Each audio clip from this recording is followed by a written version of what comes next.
निवेश आरोग्य में भाग 217 हिंदी मानसिकता भाग 13 वैद्य दिलीप गाडगिल पुणे। तो मैं बता रहा था कि प्रमाणों के बारे में। प्रत्यक्ष और अनुमान, ये दो प्रमाण सभी शास्त्रों में मूलभूत माने जाते हैं, लेकिन आयुर्वेद की एक खासियत है जिसमें अनेक कारणों से निर्माण होने वाले भाव के बारे में जाना जाता है।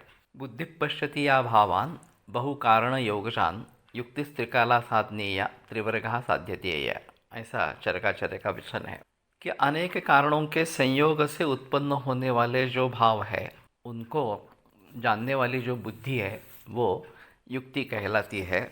और ख़ास करके पहले जो तीन पुरुषार्थ है, धर्म अर्थ और काम, ये इनसे प्राप्त होते हैं। ये त्रैकालिक इस प्रकार का ज्ञान होता है। अब बात यह है कि 1-to-1 रिलेशनशिप, एक कारण एक कार्य, ये थोड़ा आसान इस प्रकार का है, लेकिन मैनी टू वन, अनेक कारणों से उत्पन्न होने वाला एक कार्य, ये जानना काफ़ी मुश्किल इस प्रकार का होता है, क्योंकि बहुत सारे भाव हो सकते हैं।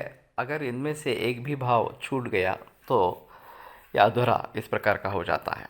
वैसे देखा जाए तो आरोग्य और रोग, ये दोनों उत्पन्न होने वाले भाव इस प्रकार के हैं और वो कई भावों पर निर्भर इस प्रकार के हैं।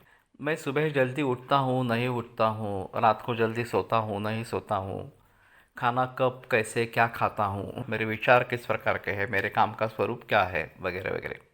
इन सभी बातों पर मेरा आरोग्य या रोग ये निर्भर है।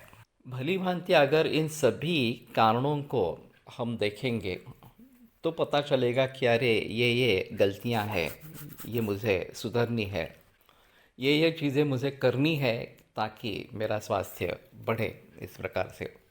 और जब तक सर्वांगीण दृष्टिकोण से इन सभी भावों को देखा नहीं जाता तब तक उसके बारे में पता नहीं चलता कि रोग क्या है, स्वास्थ्य क्या है। अभी आधुनिक विज्ञान ने इसके प्रयोगशाला या परीक्षण जो है उसके आधार पर इसका निर्णय किया जाता है कि ब्लड प्रेशर तुम्हारा बढ़ गया है या फिर शुगर हाई है, कोलेस्ट्रॉल बढ़ गया है, वगैरह वगैरह इस प्रकार से। और फिर आप अस्वस्थ हैं या अगर स्थिति है तो आपको रोग है, चाहे डायबिटीज़ हो चाहे ब्लड प्रेशर हो, वगैरह वगैरह, और फिर आपको ये दवा लेनी है, पूरी जन्म तक ले लेनी है। तो पहले हमें इस मानसिकता से बाहर आना है कि ये दवा लेना ये उसका उत्तर है, ऐसी बात नहीं है। अगर ब्लड प्रेशर बढ़ भी गया हो, अगर डायबिटीज़ हो भी गया हो, तो भी किन कारणों से ये निर्माण हुआ है उन सभी कारणों को जानो और फिर कारणों को टालो और स्वास्थ्य के जो हेतु है उन कारणों का सेवन शुरू करो। तो कारण खत्म हो जाएगा तो कार्य भी खत्म हो जाएगा। उसके लिए और कुछ करने की इस प्रकार की आवश्यकता नहीं है।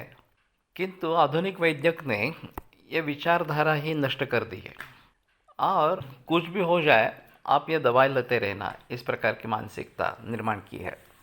तो इस मानसिकता को तोड़ना है। अगर कोई कार्य निर्माण हो रहा है तो उसका साफ मतलब है कि कुछ ना कुछ कारण, कुछ ना कुछ वजह है उसके लिए होनी चाहिए। उनके बगैर तो कार्य नहीं निर्माण हो सकता। और अगर कार्य निर्माण हो रहा है तो वजह है क्या है, कारण क्या है, ढूंढना है, उन कारणों को टालना है अगर रोग का कार्य हम समझ रहे हैं तो। और स्वास्थ्य के बारे में अगर कुछ कारण ऐसे हैं जो स्वास्थ्य दूर कर रहे हैं तो उनको दूर करना है और जो स्वास्थ्य वर्धक कारण है उनको सेवन करना है। तो ये मानसिकता में बदल लाना काफ़ी ज़रूरी इस प्रकार का है।